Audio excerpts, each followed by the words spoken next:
When I was young, I didn't really know what I was going to do when I got older.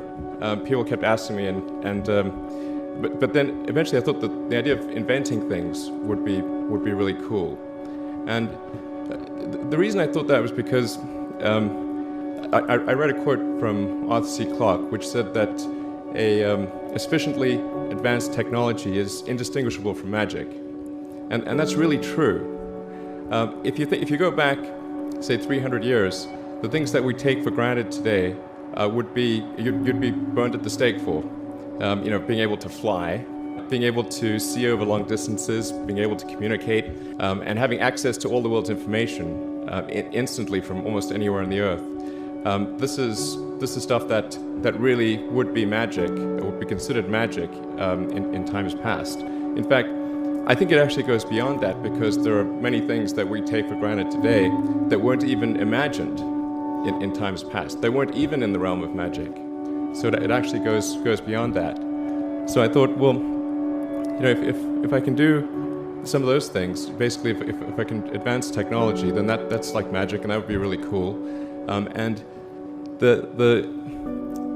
I also had sort of a slight existential crisis, because I was trying to figure out what does it all mean? Like, what's the purpose of things?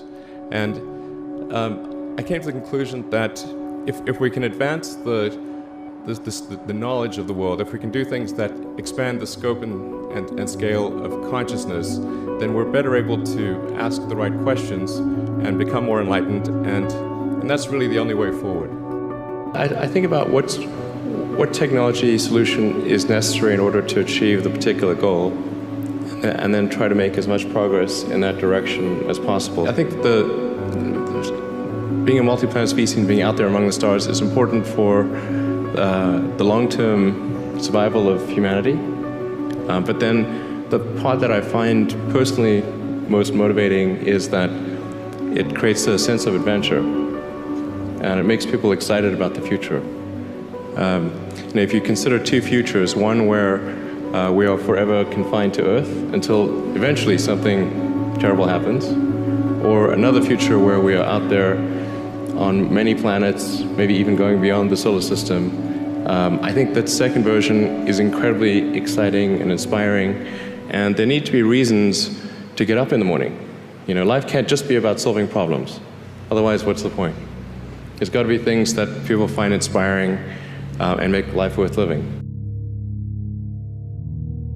When my brother and I were starting our first company, instead of getting an apartment, we just rented a small office, and we slept on the couch.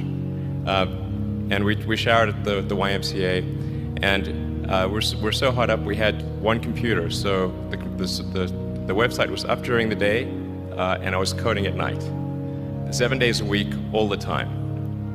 And I sort of briefly had a girlfriend in that period, and in order to be with me, she had to sleep in the office. So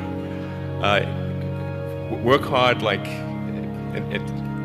every waking hour. That's the thing I would say particularly if you're starting a company. A natural human tendency is wishful thinking.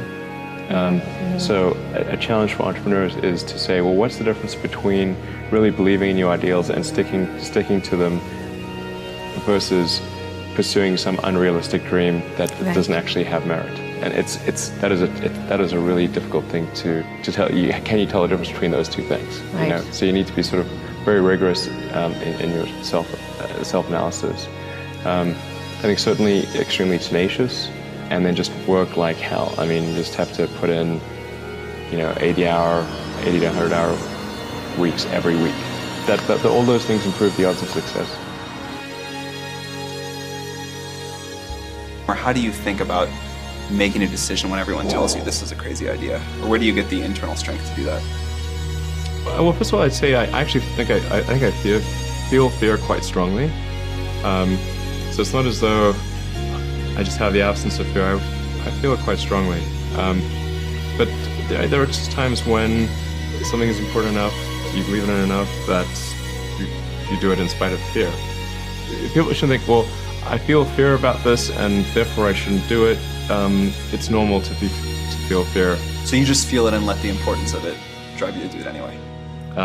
If you just accept the probabilities, then that diminishes fear. Drive overrides fear. It's about believing in the future and thinking that the future will be better than the past. And I can't think of anything more exciting than going out there and being among the stars.